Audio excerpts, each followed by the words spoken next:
Yesus Sang Raja yang Maha Mulia. Saya ketika mempersiapkan khotbah ini, saya ingat satu kisah. Ada satu orang tua yang bijaksana. Dia panggil orang-orang yang jalan-jalan di pinggir jalan, dia kasih satu koin. Ini koin kelihatan sangat tua, kotor-kotor lagi begitu. Dia bilang, coba engkau pergi tanya orang di pasar, adakah yang mau beli ini koin tua ini. Sampai di pasar dia jalan keliling-keliling, tanya semua orang, tidak ada satupun yang mau beli, tidak ada satupun yang mau beli. Dia kembali kepada guru yang bijaksana. Dia bilang, guru, saya sudah berjam-jam keliling pasar, bertemu dengan banyak orang, menawarkan koin yang Tuhan berikan ini, tapi tidak ada satu orang pun yang mau beli. Ah, betul tidak ada yang mau beli? Iya, tidak ada. Oke, sekarang engkau pergi ke tukang emas, bawa koin ini dan coba tanya dia. Dia bawa ini ke tukang emas ini dengan hati yang mungkin sedikit tidak percaya, sedikit ragu-ragu karena dia sudah coba ketemu banyak orang di pasar dan banyak orang tidak mau beli. Bagaimana tukang emas mau beli? Dia pergi. Sampai di sana memang sedikit ragu, tapi untuk menjalankan tugas ini dia bilang, Tuhan, apakah mau beli koin emas ini? Koin tua ini? Tukang emas itu ambil, pegang, terus dia tawarkan, bolehkah saya ambil dengan harga sekian? Mahal lah, pokoknya mahal. Dia agak kaget. Loh, kenapa dia berani ambil begini? Setelah dia pikir-pikir, dia tunggu saya pulang tanya yang punya koin dulu. Dia pulang, dia tanya, Tuhan, kenapa tukang emas ini tawarkan ini koin dengan harga yang sangat mahal? Terus orang tua bijaksana begini, hanya tukang emas yang bisa tahu ini barang emas atau tidak. Orang-orang di pinggir jalan, orang-orang di pasar yang tadi yang kau ketemu, mereka tidak terlalu bergaul dengan emas. Karena mereka tidak terlalu bergaul dengan emas itu, makanya mereka tidak tahu kualitas emas. Mereka tidak bisa merasa, mereka tidak punya kepekaan terhadap emas. Kecuali orang yang tiap hari berurusan dengan emas. Ini kisah pengantarnya. Kata kunci dari tema ini adalah mulia. Saya coba cek di Google apa arti kata mulia, saudara-saudara. Menarik sekali untuk dijelaskan itu kata mulia. Saudara boleh cari karena ini saya kutip lurus-lurus saja dari Google. Mulia itu satu, tinggi dan terhormat. Tinggi dan terhormat. Itu sangat berkaitan dengan kedudukan dan martabat. Jadi kalau tinggi kedudukannya, martabatnya, maka dia disebut mulia. Kedua, mulia itu berkaitan dengan luhur dan budi baik. Baik budi, baik budi.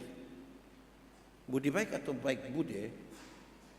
Nah, sudah pokoknya ada budi dan baik. Tidak usah tambah iwan atau wati di situ. Yang penting budi baik. Nah, saya pikir betul itu mulia. Kalau orang berbudi baik, orang luhur, dia punya hati itu, itu dia mulia. Ketiga, mulia itu berkaitan dengan bermutu tinggi atau berharga. Bermutu tinggi atau berharga. Seperti emas tadi, seperti logam mulia tadi. Itu bagus itu. Dan mulia juga itu sangat berkaitan dengan terkenal, termasyhur atau ternama. Terkenal, termasyhur, ternama. Tapi dia di Google itu dia tidak kasih masuk di yang tiga itu, yang tinggi dan terhormat, luhur dan baik budi, bermutu tinggi dan berharga. Dia sedikit kasih pisah antara terkenal, termasyhur, ternama. Ada yang terkenal, tapi terkenal karena gila. Itu mau mulia.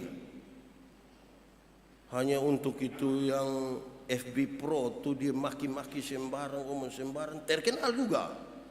Itu mulia yang tidak. Nah, saudara-saudara, itu arti kata mulia. Tapi tema ini ditambah satu kata di depannya, maha mulia. Maha mulia itu berarti melebihi segala sesuatu yang mulia. Melebihi segala sesuatu yang mulia. Kalau saudara sebut kedudukan dan martabat itu mulia, maha mulia lebih lagi dari itu. Maha mulia lebih dari itu. Kalau saudara sebut mulia itu luhur dan baik budi, maha mulia lebih lagi dari itu. Dan kalau saudara menyebutkan maha mulia itu bermutu tinggi dan berharga, maha mulia lebih lagi dari itu, lebih lagi. Dan itu disebutkan Yesus Raja Maha Mulia. Semuanya ada padanya. Saya bayangkan kalau kita memiliki Yesus, kita telah memiliki segalanya. Kan yang kita cari itu. Yang kita cari itu pengakuan oleh karena kekayaan, oleh karena jabatan, oleh karena banyak hal. Dan Yesus memiliki semuanya. Saudara-saudara, kalau tema ini mengatakan Yesus Raja Mulia, maka paling tidak ada dua hal yang perlu kita renungkan dengan baik. Pertama, saya kira ini yang paling serius, yaitu pernyataan Yesus adalah Raja Mulia. Itu pernyataan orang beriman.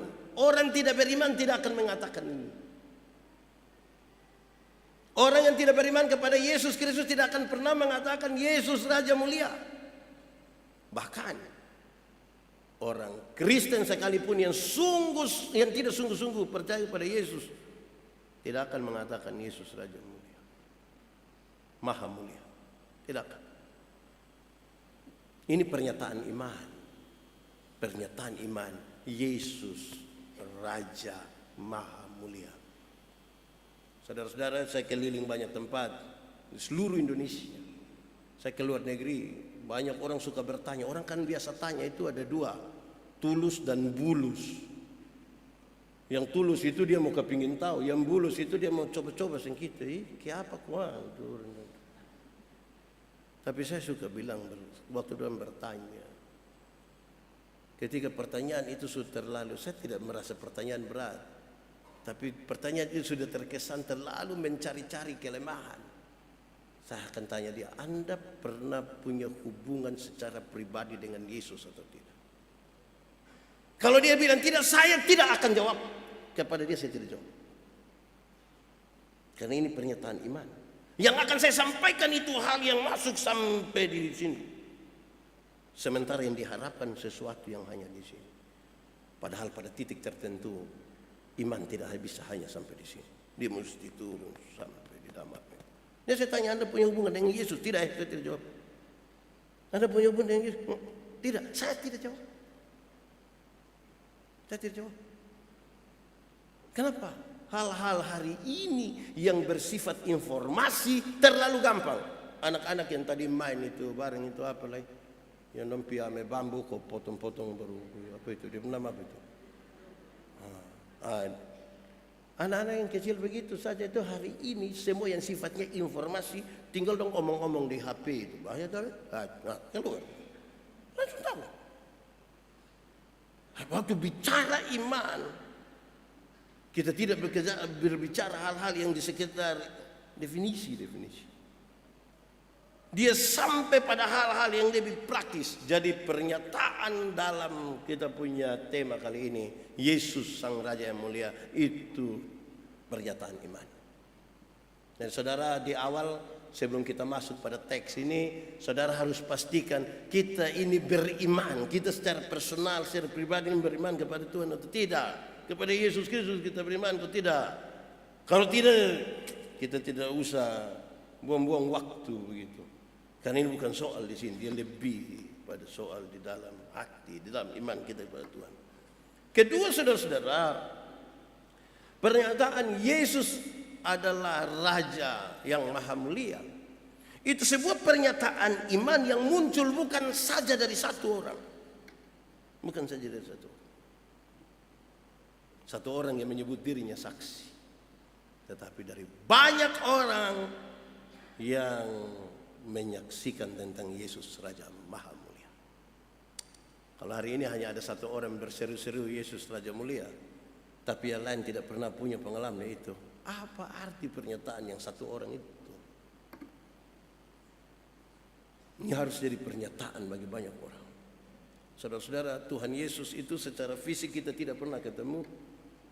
Dia hidup di zaman yang sangat berbeda dengan kita. Dia ada 2000 tahun lalu dan kita ada hari ini. Kita tidak pernah bertemu, tapi coba saudara lihat. Coba saudara hitung ada berapa banyak orang yang mau mati bagi Yesus. Ada banyak orang yang bahkan meninggalkan dan menyangkali keluarganya karena Yesus. Saya om begini pas ada Om Hadi di sini. Ada berapa banyak orang yang meninggalkan kekayaannya, hartanya karena Yesus yang tidak pernah diketemu secara fisik.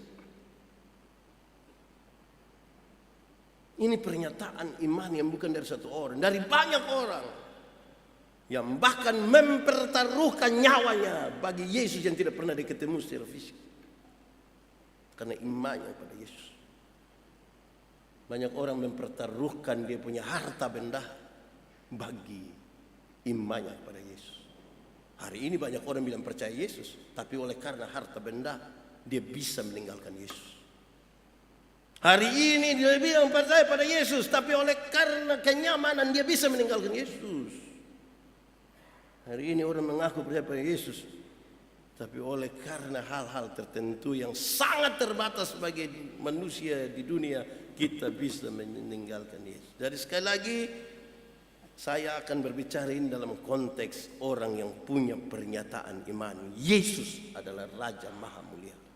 Kenapa? Karena nanti sebentar tiba-tiba saya dapat telepon, Pak Pendeta tadi saya tidak setuju. Perjumpaan iman Pendeta Yandi dengan Tuhan sangat berbeda dengan Tuhan berjumpa dengan Ibu Pendeta Devi.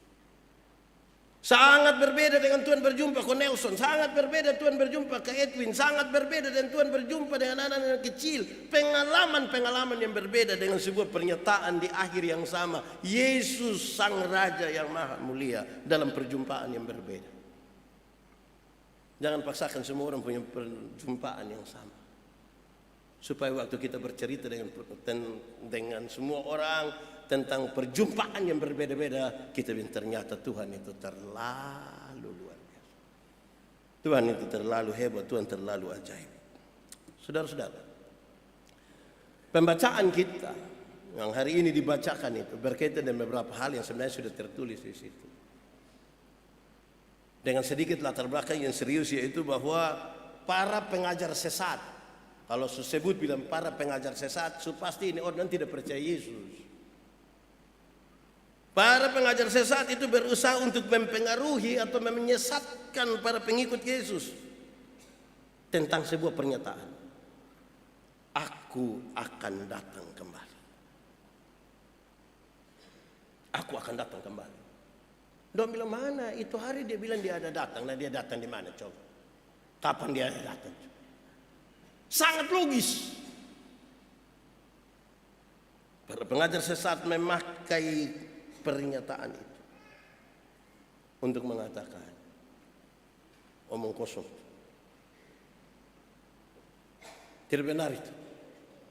Kalau datang, kenapa dia belum datang sampai nanti? Saudara tahu, terpengaruhkah? Iya, banyak orang terpengaruh. Banyak orang sangat terpengaruh.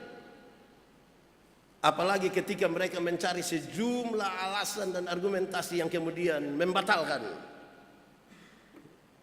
pernyataan bahwa Yesus akan datang lagi. Pasti mereka suka kesimpulan, dia tidak mungkin datang lagi. Dia tidak mungkin datang lagi. Bayangkan kalau sampai ada. Hari ini saudara-saudara, bagaimana dengan keadaan orang Kristen? Beberapa orang Kristen ini sibuk cari tahu kapan Tuhan Yesus datang. Sampai dia mau tahu tanggal berapa, bulan apa, hari apa. Banyak kali terjadi.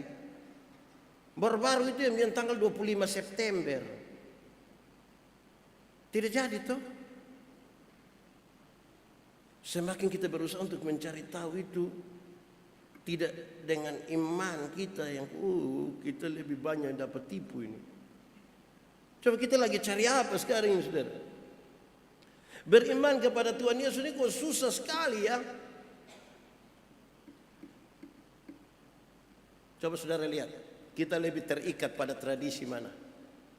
Saya kasih contoh saudara. Ini contoh lama yang saudara ingat, tapi saya mau pakai contoh ini untuk mengingatkan kita tentang satu konsep.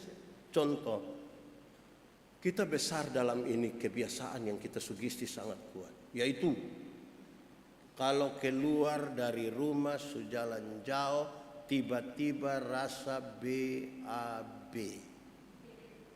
Ambil apa? Batu. Batu berapa? Saudara yakin kalau batu 3 menyelesaikan masalah? Kalau ketemu ada anjing jahat di situ, dulu kita disuruh lipat lidah.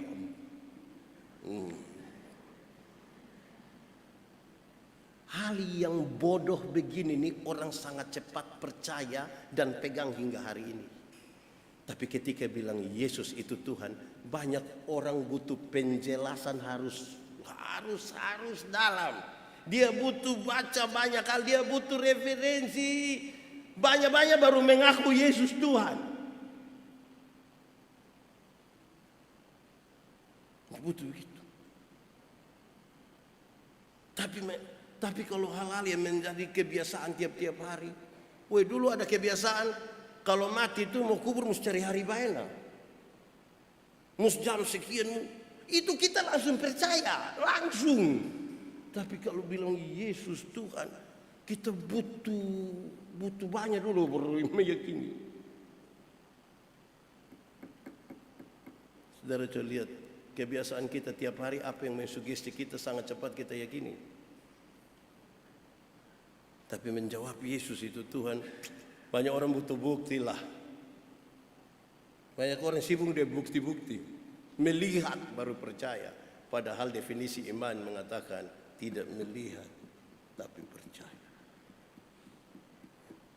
Ya, semoga saudara terganggu sedikit Tidak terganggu, tidak apa-apa.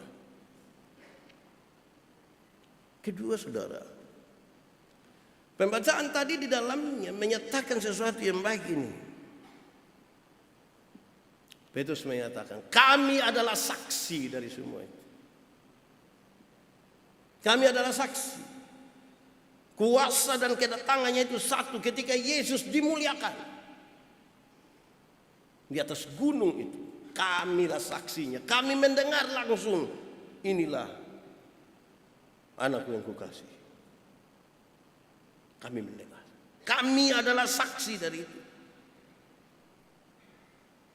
Karena itu dia menegaskan bahwa Tuhan Yesus yang dimuliakan di atas gunung dan kedatangan Tuhan Yesus kembali adalah hal yang saling berkaitan. Sekali lagi, ini hanya bisa dipahami oleh orang beriman. Yang tidak beriman, bagaimana dia mau berpikir itu. Selanjutnya saudara, dijelaskan nubuat. Apa itu nubuat? Apa itu nubuat? Pembacaan tadi kasih tahu, nubuat itu bukan pernyataan dan tafsiran seorang manusia yang akhirnya kebetulan benar. Tapi nubuat itu adalah penyataan Allah, dorongan Roh Kudus yang memakai mulut para nabi untuk memperkatakan sesuatu. Jadi dari Tuhan, nubuat itu dari Tuhan, bukan dari manusia. Sekali lagi, hanya orang beriman yang bisa percaya nubuat itu dari Tuhan. Nubuat bukan dari manusia Dan sampai ada yang suka judi online, tiba-tiba bercerita dan saya omong terus, dia bilang, yang kemarin Pak omong itu betul, keluar pas, itu nubuat di nama. Lama dia judi sah, tidak begitu. Nubuat itu dari Tuhan, bukan dari sebuah tafsiran manusia yang sangat terbatas itu, yang sangat terbatas. Tapi kan pada dasarnya manusia ini kan kepingin melihat dulu baru percaya. Nah, itu jadi masalah baru dalam kehidupan beriman kita, saudara-saudara. Tapi saya juga ingin mengatakan bagian yang penting ini, bahwa Alkitab, nubuatan para nabi yang tertulis dalam Alkitab, yang sebenarnya itu dari Tuhan adalah pengilhaman oleh Roh Kudus. Yang saudara baca satu nubuat yang tertulis dalam kitab ini pengilhaman oleh Roh Kudus. Di tahun misalnya tahun 700 sebelum Tuhan Yesus lahir. Hari ini kita membaca nubuat itu.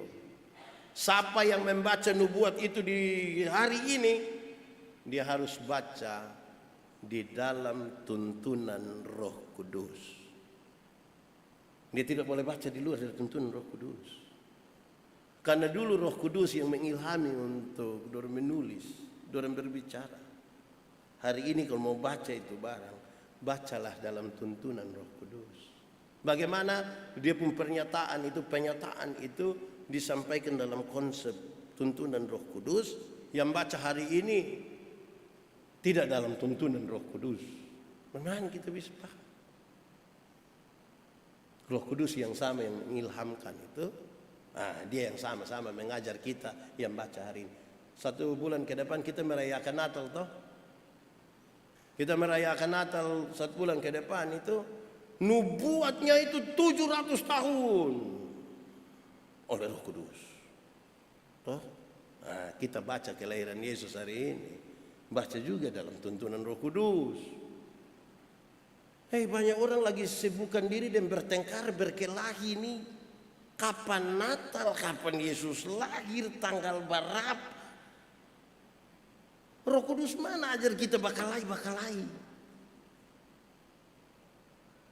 Tipu-tipu lagi. Egois lagi. Jadi begitu. Nah ini, Pak sudah nanti sebentar kita lagi siap. Saya kalau di bulan-bulan, minggu-minggu Advent itu, kalau kita menyanyikan satu lagu satu yang cukup jadi andalan, dan saya yakin setiap kali saya pimpin itu lagu pasti dinyanyikan. Itu lagu bilang, hendaklah engkau jaga-jagalah, sedia lampu dengan sudah itu lagu, saya lagu itu. Bukan saya yang cipta, tapi saya suka menyanyi, maksudnya begitu. Yang sedia lampu itu, dia pun minyak itu minyak Roh Kudus, supaya waktu kita merayakan Natal itu, Natal dalam minyak yang menyala itu Roh Kudus, bukan kue. Sebab kalau kue jadi masalah, karena kita 800 orang yang masuk gereja, ternyata panitia siap 700. Belum ada yang isi 2 di tas. Itu tuh Roh Kudus tuh bisa mati semua gara-gara itu. Kita mesti persiapan itu, isi batu-batu dengan roh. Amin ya. Karena itu hari ditulis, itu tuntunan Roh Kudus. Dibicarakan hari ini kita baca dan merayakannya dalam tuntunan Roh Kudus juga. Tadi waktu doa saya bilang, kita akan berpikir, tapi Tuhan tolonglah supaya kita berpikir dalam tuntunan Roh Kudus. Kita akan berbicara dan bertindak, dan biarlah kita berbicara dan bertindak dalam tuntunan Roh Kudus. Baik, itu kira-kira teksnya bilang begitu. Apa pesannya bagi kita semua? Di pesan yang saya mencatat tidak banyak, ini 4 hal saja. 4 hal. Terus kita pulang. Tidak lama juga. Ya kalau senang-senang mungkin 1 jam. Ada orang yang biasa protes-protes saya khotbah lama. Tapi saya tidak mau ngomong dia pun nama. 1. Orang percaya harus berhati-hati terhadap semua informasi yang menyesatkan iman. Itu pesan. Kita lagi mengaku Yesus ini maha mulia. Orang percaya mesti berhati-hati terhadap informasi apapun yang sangat berkaitan dengan iman.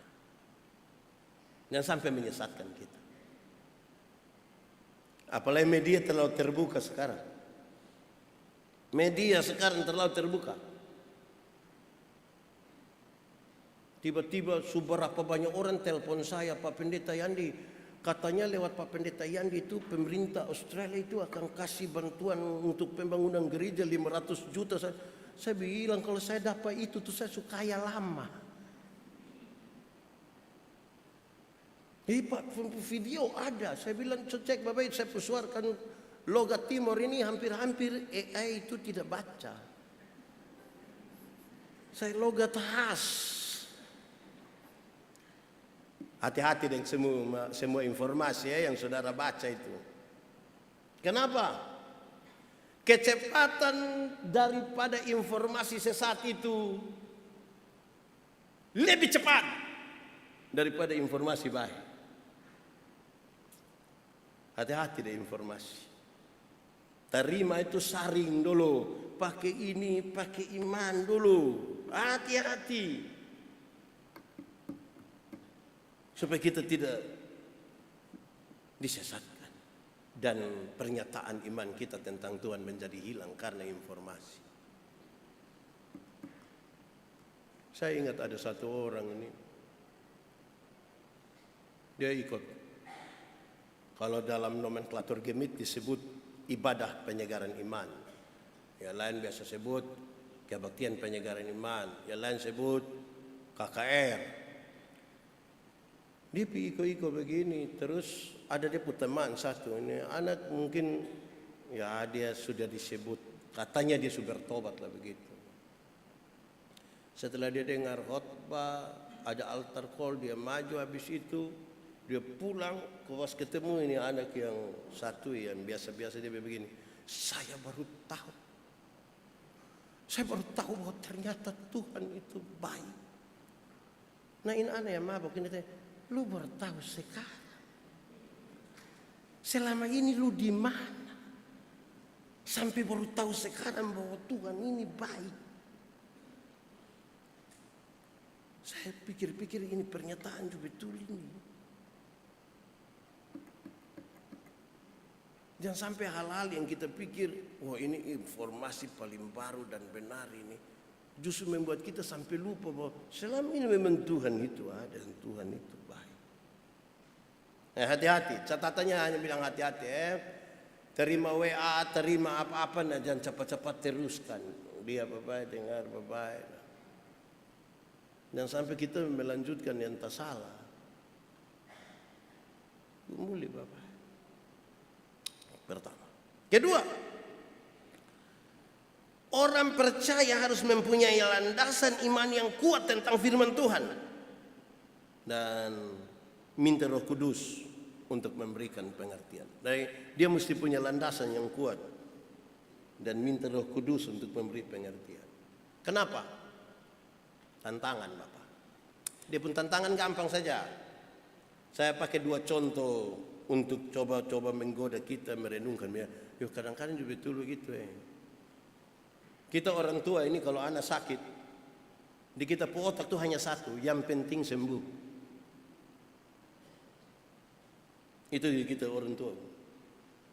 Kalau anak sakit di kita otak hanya satu, yang penting sembuh. Dia pun cara mau benar atau tidak benar, mau ke manapun, yang penting sembuh. Landasan iman yang kokoh itu memberi pengaruh pada kita punya keputusan tentang yang penting sembuh. Banyak orang ditipu, banyak orang disesatkan, banyak orang menyerahkan banyak sekali. Dia punya waktu, hidup, harta, benda untuk sesuatu yang katanya yang penting sembuh, yang penting sembuh. Dia punya cara mau benar, kok suwangi, kok apa, kok yang penting sembuh. Hati-hati.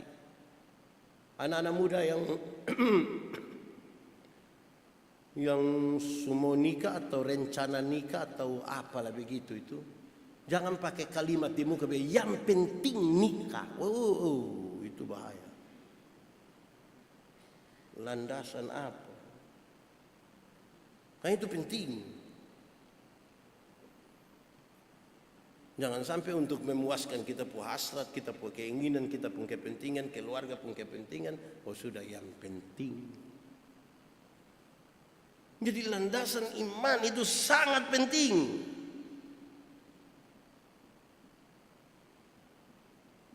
Kedua, satu contoh. Kita ini kan tiap hari ketemu orang toh. Kita ketemu orang itu tidak semua orang itu bikin puas kita puas hati. Banyak orang itu menjengkelkan. Banyak orang menjengkelkan. Dalam gereja sekalipun. Kadang-kadang pendeta yang pakai toga putih itu menjengkelkan. Jadi kita harus punya sebuah landasan iman yang kuat. Meminta Roh Kudus menolong kita supaya dia bilang, yang penting saya kasih keluar kok dia tahu. Kita orang Kupang kalau saya bilang yang penting saya kasih keluar, itu dia maki, dia omong, dia pukul, dia foto, dia yang penting. Hati-hati dengan itu yang penting itu. Kenapa? Karena tidak menunjukkan kita punya kekuatan. Saudara, saya melatih dan berbicara di ribuan bahkan puluhan ribu orang majelis jemaat. Saya bilang satu kalimat yang paling menyesatkan kita adalah itu kalimat yang penting. 2 kata saja itu, yang penting. Kok yang penting saya supi. Yang penting saya supi. Yang penting. Itu yang penting itu pungkawan itu pokoknya. Pokoknya.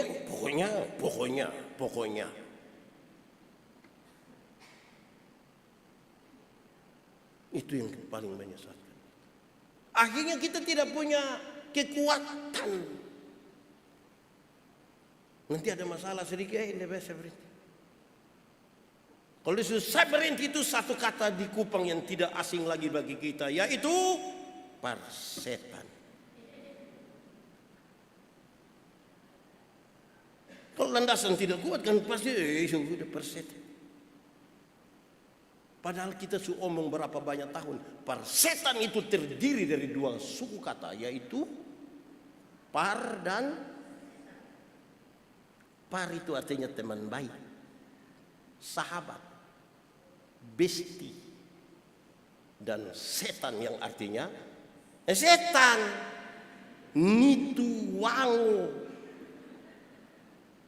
Persetan itu adalah kawan baik dengan lebih baik bilang par Tuhan, par dengan Tuhan. Saudara lihat kita ini kalau terlalu marah itu kan semua persetan. Suami istri bermain, persetan dulu dong.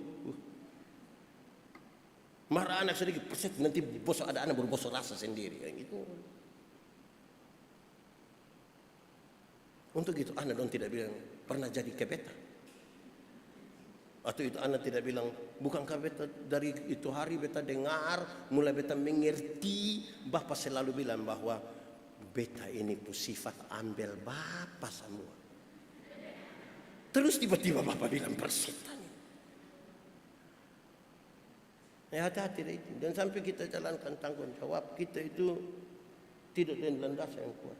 Jadi majelis pendamping saya 2 orang ini, tambah yang duduk situ termasuk adik putri, mesti bertanggung jawab. Kita menyanyi, kita itu semua itu harus punya landasan. Yang bukan sekedar keterlibatan saja. Karena kita lagi bicara dalam konteks orang beriman. Kalau orang tidak beriman ya tidak apa-apa. Kalau memang dia kita mau omah pada dia, kalau dia memang begitu sudah. Ini orang beriman semua kan, supaya dia punya landasan yang kuat. Nanti lagi persetan. Ketiga, orang percaya tidak memperkatakan sekaligus menentang hal-hal yang berkaitan dengan kemuliaan Kristus. Jangan memperkatakan apalagi menentang hal-hal yang berkaitan dengan Yesus. Kadang-kadang kalau kita suka terlalu marah itu kan kita suka omong sembarang. Tapi Tuhan ada di mana Tuhan? Kita protes Tuhan, kita marah Tuhan. Hati-hati, orang percaya jangan begitu.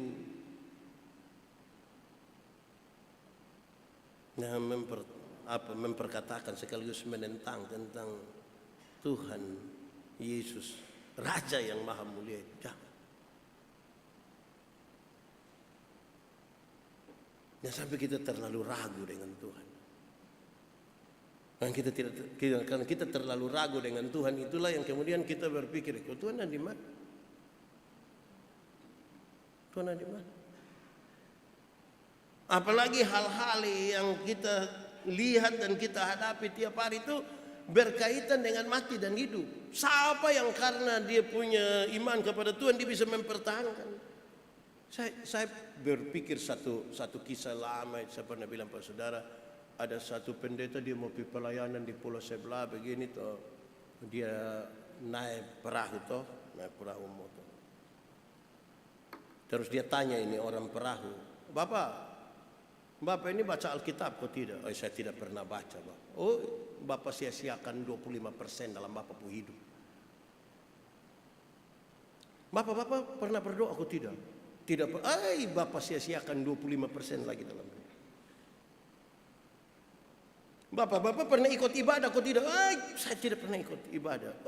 Bapak sia-siakan 25%. Hitung-hitung Bapak sia-siakan 75% dalam hidup. Terus tiba-tiba guntur, kilat, hujan mau turun. Ini orang perahu tanya pendeta, Bapak tahu berenang?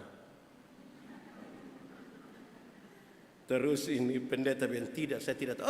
Bapak sia-siakan 100% Bapak pu hidup. Sedikit lagi hujan turun. Sangat logis untuk mengatakan bahwa ternyata hidup lebih penting dari semua tadi. Sangat logis. Kalau kita di laut, itulah tidak baca Alkitab 25, tidak doa 25, tidak ikut ibadah 25 tambah 25. Kalau tidak bisa berenang, bayangkan itu. Logis betul. Ya, banyak orang pakai yang logis itu. Kita ini hidup, Pak. Apalagi di dunia usaha ini juga persaingan ini berat, toh. Moto yang di sini lurus-lurus, bayar pajak. Itu kios satu di situ dia tidak pajak, so. Kita mau apa, so? Wih, kikar mana, wah? Portera kita akan bilang yang namanya kita masih di dunia. Wih, logis. Hati-hati supaya kita tidak memperkatakan sesuatu dan bahkan menyatakan, melakukan sesuatu yang menentang kemuliaan. Nah, terakhir, kemuliaan Tuhan Yesus yang hidup di dalam diri seseorang mesti terpancar, mesti keluar dalam iman dan dalam kerja. Kemuliaan Tuhan yang ada dalam diri saya itu mesti terpancar. Dan kita adalah saksi dari semua itu. Kemuliaan Tuhan yang ada di dalam diri kita terpancar. Mari kita renungkan 30 detik. Apakah kemuliaan Tuhan yang ada dalam diri kita itu terpancar atau tidak? Saudara, kalau kehidupan keseharian kita hanya berkaitan dengan kehidupan moral yang baik, moralitas yang baik, saudara tidak harus menjadi Kristen,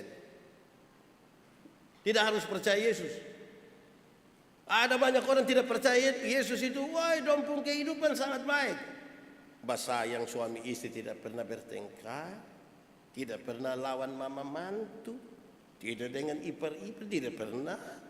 Mereka tidak pernah kehidupan moral. Jadi kalau kehidupan kita itu hanya untuk sebuah kehidupan moral yang bagus, tidak perlu menjadi Kristen, tidak perlu percaya Yesus. Ada banyak orang punya kehidupan moral ya, Pak. Yang kita bicara hari ini adalah orang yang mengenali Yesus, Di mana kemuliaan Yesus itu ada di dalam hidupnya, terpancar keluar, yang membedakan dia dengan semua kebaikan yang ada di luar.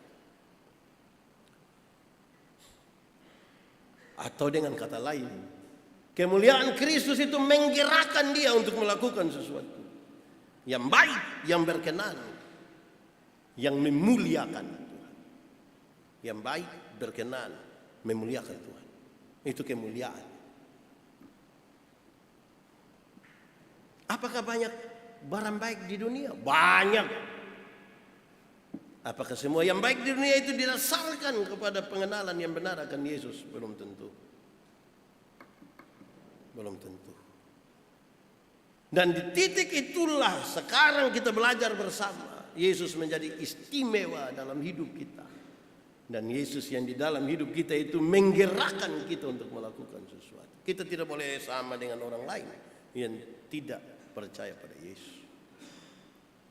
Coba tanya saya, coba tanya kita pribadi, coba tanya kita semua. Kita yang mengaku mengikuti Yesus ini, apa yang paling membedakan pribadi kita ya, jangan omong kita secara komunal. Kita secara pribadi yang paling membedakan kita dari orang lain yang tidak. Apa yang paling membedakan?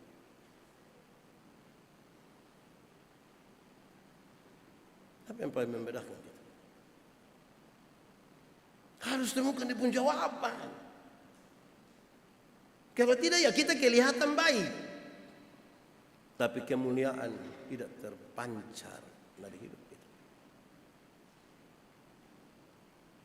Perjumpaan dengan Kristus itu terpancar. Saudara bayangkan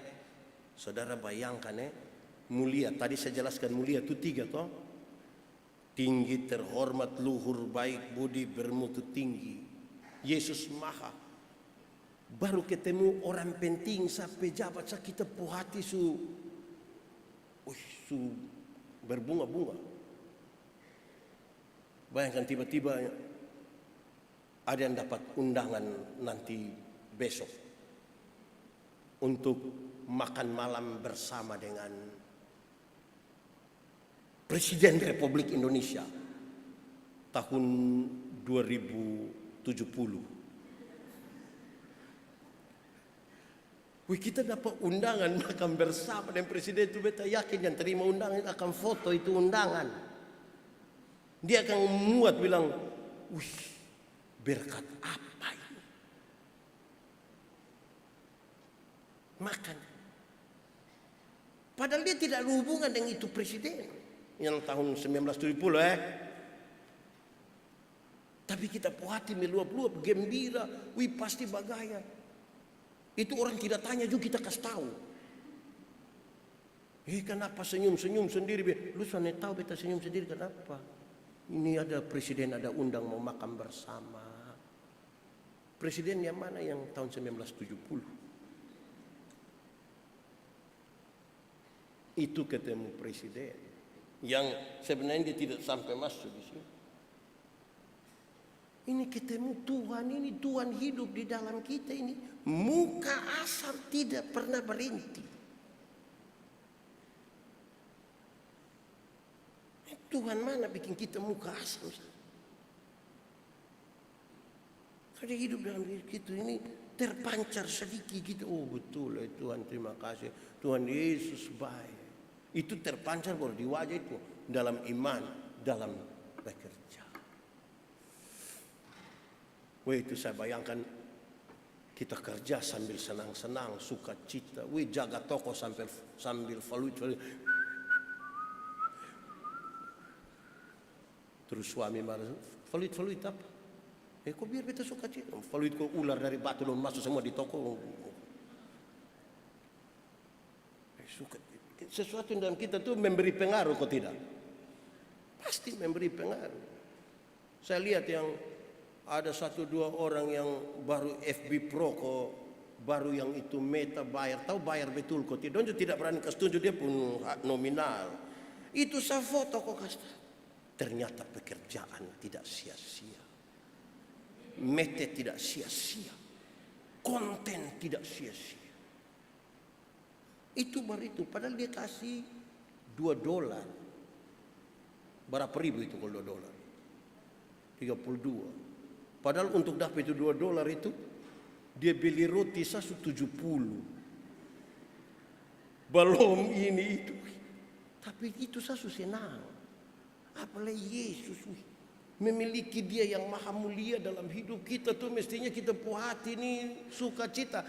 Saya berulang kali menjelaskan kepada kita, sukacita bukan kehidupan tanpa masalah, tapi sikap terhadap masalah. Sikap terhadap masalah. Semua orang punya masalah, tapi dengan Yesus itu sikap kita terhadap masalah itu wah, jelas. Oh, ini anak-anak Tuhan sikap begitu. Amin toh? Itu baru kita dibedakan itu karena Tuhan tinggal dalam kita. Onesimus itu kerja di perkebunan milik Filemon. Tidak tahan kerja, bangun lari. Dapat tangkap, masuk penjara. Paulus injili dia, terima Yesus. Masa bebas semua ada, terus Paulus bilang kembali ke Filemon, dia bilang Bapak pulang kita mati. Tuhan ini pegang kita pun hidup. Tunggu saya tulis surat. Filemon, yang pulang ini bukan budak, yang pulang ini orang merdeka, yang pulang bukan musuh, yang pulang ini saudara kita yang kekasih. Filemon menyambut dia seperti menyambut seorang sahabat. Orang pasti bercerita, orang pasti makan sama-sama. Orang-orang bilang, bisa seorang Tuhan bisa menyambut budak seperti itu. Tuhan kami mengajarkan kami. Orang-orang yang tidak kenal Tuhan rindu mengenal Tuhan mana yang bisa mengajarkan seorang Tuhan punya hati yang bukan berarti kalau su bataman dan begitu Filemon tidak boleh bakalai sama ini siapa Onesimus. Bayangkan kalau Onesimus pulang, ini Filemon terima dia, situ dia bilang karena kita dua satu dalam Tuhan, kau dua sama-sama boso, beta tidak kerja lagi. Itu kan kita mau cek ke Onesimus kan, masing-masing berperan dia pun tanggung jawab seperti yang seharusnya dengan hati yang meluap-luap karena perjumpaannya. Baru kita bilang Yesus maha mulia. Yesus barang mulia itu kalau taruh di dalam kita pun diri itu kan memberi pengaruh. Saya bayangkan kopi itu pahit begitu, tapi baru gula taruh di situ. Itu bisa pengaruh di itu kopi yang pahit. Baru gula itu. Ini ada yang pakai barang original, ada yang pakai KW. Terus kita bilang, kok sama? Saya lihat sama. Beda Pak, beda nah. Ada harga, ada kualitas. Kenapa? Soal kandungan. Apa yang terkandung di dalam itu barang memberi pengaruh pada harga toh. Betul kok tidak? Masa barang yang mengandung emas dia punya harga sama dengan yang mengandung seng. Kita beli seng, beda nah revo. Jadi kandungan di dalam kita hidup itu memberi pengaruh rasa di tengah-tengah rumah tangga, di tengah-tengah keluarga, supaya kita tidak hidup dalam pencitraan. Kita hidup dalam spiritualitas yang hidup.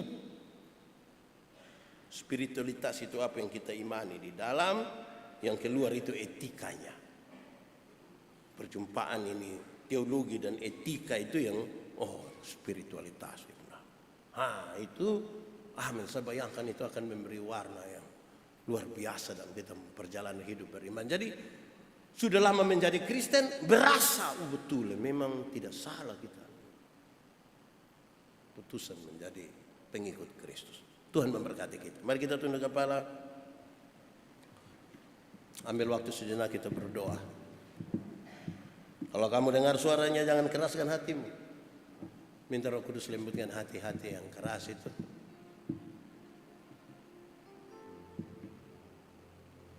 Biar Tuhan juga bertahta dalam hati itu kita. Supaya dia memberi rasa dalam kata, dalam tindakan, dalam iman, dalam karya gitu tiap hari. Tuhan Yesus, terima kasih kami belajar firman-Mu. Tolonglah kami Tuhan supaya kami punya pernyataan bukan pernyataan sekedar di bibir. Dan kami sadar bahwa kami tidak bisa kalau Roh Kudus-Mu tidak menuntun kami. Tolonglah kami ya Tuhan.